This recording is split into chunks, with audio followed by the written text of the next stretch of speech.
about cancer, and why is cancer and God a problem for you? Spell that out for me. Well, I see like a Christian family, and recently the dad passed away. Right. And they're like, don't understand.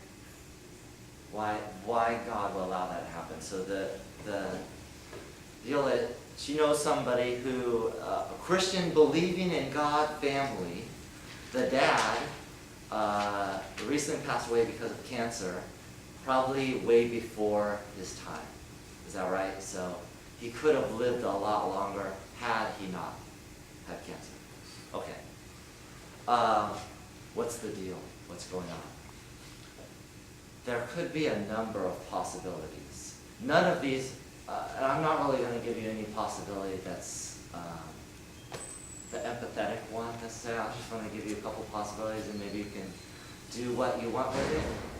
If I was meeting with a family, I wouldn't necessarily say, oh, here's the 5 possibilities, pick one, but maybe it can help you kind of think about it.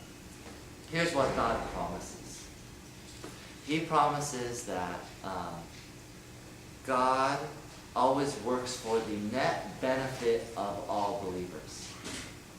So, because the world is complicated, though the net benefit of the entire community of believers might be good, individuals might take a hit.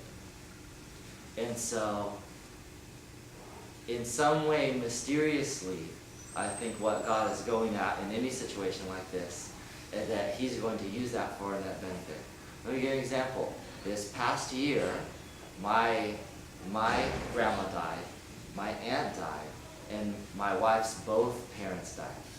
And the year before that, my wife had a miscarriage. All those things happened, and many of these people, except my grandma, died before their time. People are kind of inclined, because of that, to ask, why God?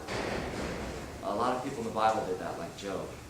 And I think what God is saying is, you're never going to know the answer to why a particular specific suffering will happen.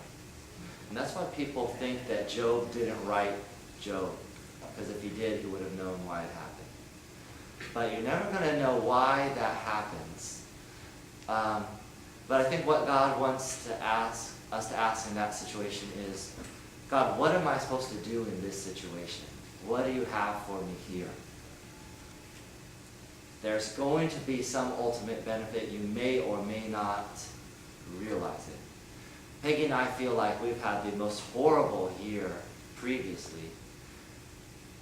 However, God is turning some of those things very slowly